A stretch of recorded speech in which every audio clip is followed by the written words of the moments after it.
Hey guys, welcome to the Field of 68 YouTube channel. If you like what you see here, hit that subscribe button and you'll get more college basketball content just like this. Here's a guy that I think is not getting anywhere near enough attention.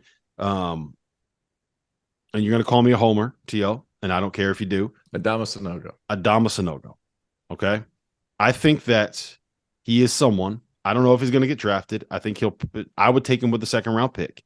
But I think if you watch what Xavier Tillman has done with Memphis, if you watch the role that Kevin Looney has embraced playing Kevin for Looney's Golden 7 State. feet tall now. No, I know, but Adama, like he's 6'7", but he's got a 7'3" wingspan. He's a lot bigger than people realize. I think that he is a guy that can do a very specific job if you get him into the league. I think he's better than what people realize on the defensive end. I think he thinks the game defensively. He's only been playing for 6 years. Every year you watch him add another piece to his arsenal, another weapon to his game. This year was the three-point shooting and the ability to defend on the perimeter.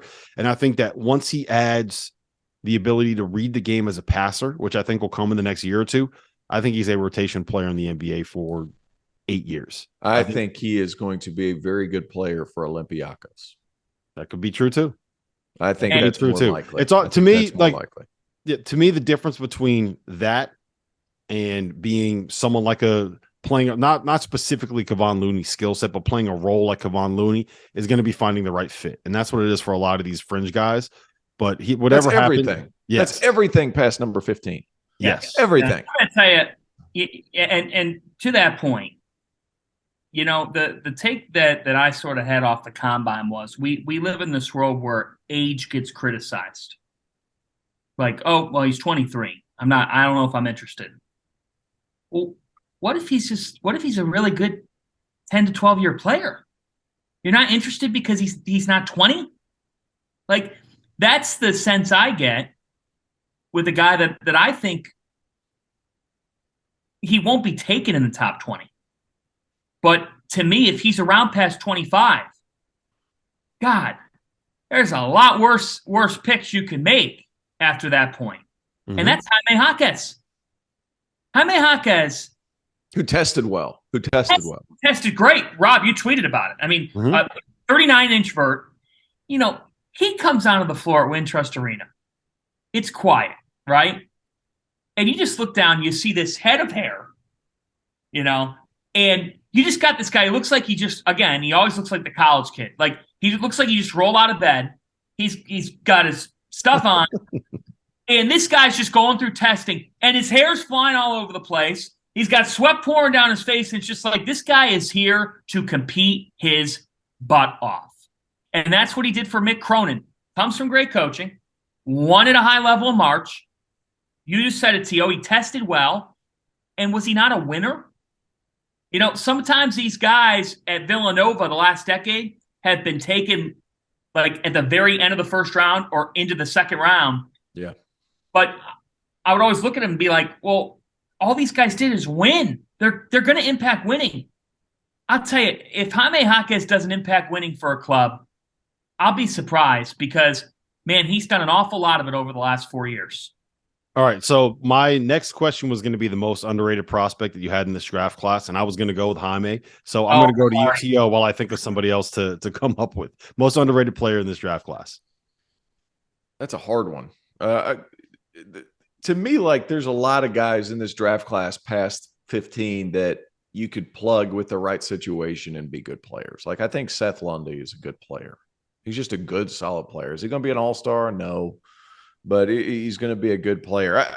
Our partner for today's episode is Athletic Greens. I started taking AG1 during the college basketball season, and I loved the impact that it had on my energy levels. I'm a big coffee in the morning guy, but by the time that the afternoon would hit, I needed another boost. AG1 helped me tremendously, especially on those days when I didn't want to get up off the couch and go hit the gym. Their tagline is AG1 is comprehensive health and the power of habit in one. And man, that could not be more true. It's nearly impossible to eat and drink in a healthy manner in the month of February and the month of March when you are in my business. And AG1 was exactly the supplement that I needed to improve my gut health and cover my nutritional basis for the day. I've continued that into April. I've continued that into May, and I'm going to continue that the rest of the summer. All I have to do is mix a scoop of AG1 with some water, or maybe add it into a smoothie, and I'm ready to go. Do it after lunch, and you'll be ready to go for the rest of the day. If a comprehensive solution is what you need from your supplement routine,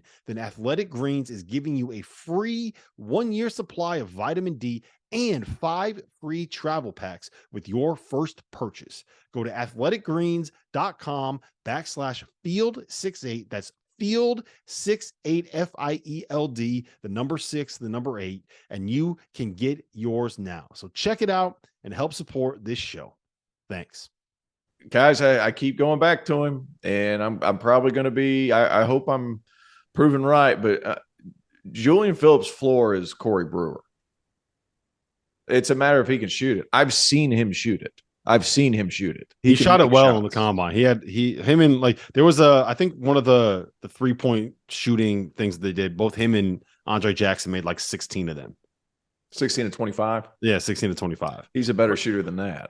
Which is just kind of like, where did that come from? Those two dudes? I thought they couldn't shoot. Yeah, he's going to be able to shoot it. I think the guy's a 35 to 40% 3-point shooter. He's an excellent athlete. Obviously, he's functionally strong, and he can really guard. So, like, you go somewhere like in Oklahoma City where you have playmakers in place. You need to have a guy on the wings who can finish and knock down threes and really play good defense. He could be that guy. You don't have to worry about character. I'm telling you, he just took such a slap by going to Tennessee that, like, it's really hurt his draft stock. He's going to be a good player for a long time. Whoever gets him is going to be thrilled with him. All right, I got one for you here, and I don't know if you guys are going to call me crazy, but Kobe Bufkin. I think that if you go back and I did one of the prospect profiles on Bufkin with Greg, and I'm not going to lie, didn't watch a ton of Michigan basketball down the stretch of the season. If you go back and watch Bufkin's film from the last about like 6 to 8 weeks of the college basketball season, he's a dude, 6'4". He's crafty. He's explosive enough to dunk on you. I think he's got all the reads coming off of ball screens. He is elite finishing around the basket. He's got the floater game. He can make threes. What does underrated mean? What do you mean? What does underrated mean? I don't know if a lot of people know who Kobe Bufkin is, and I would not be surprised to see him be like a top. He's a projected lottery pick, Rob. A top 15. Is that a thing now? Yeah. Projected lottery? Oh, okay. My bad. Good. He's a good player.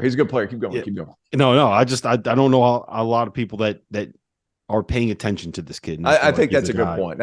For example, had I not read up on it prior to coming on here, like I would have thought, like, I'm not saying you didn't, but you were searching because we took yours, but it's like he's a kid. He's a guy that nobody knew about because nobody paid attention to Michigan. And so here's the wildest thing. Wildest stat that I found about him. He is younger than Jett Howard. He's a sophomore. Kobe Bufkin is a sophomore. He is younger than freshman Jett Howard. You talk about age, Fanta. I think that where age matters, it's not about how old you are. It's about how young you are, right? If you could find these guys that are performing at a level that is a little bit unexpected, that are younger than people realize, especially when they're in the like 18 to 19 year range, because that's such an important year for development. Those are the guys. It changes you 50 spots. You remember what happened with Laravia?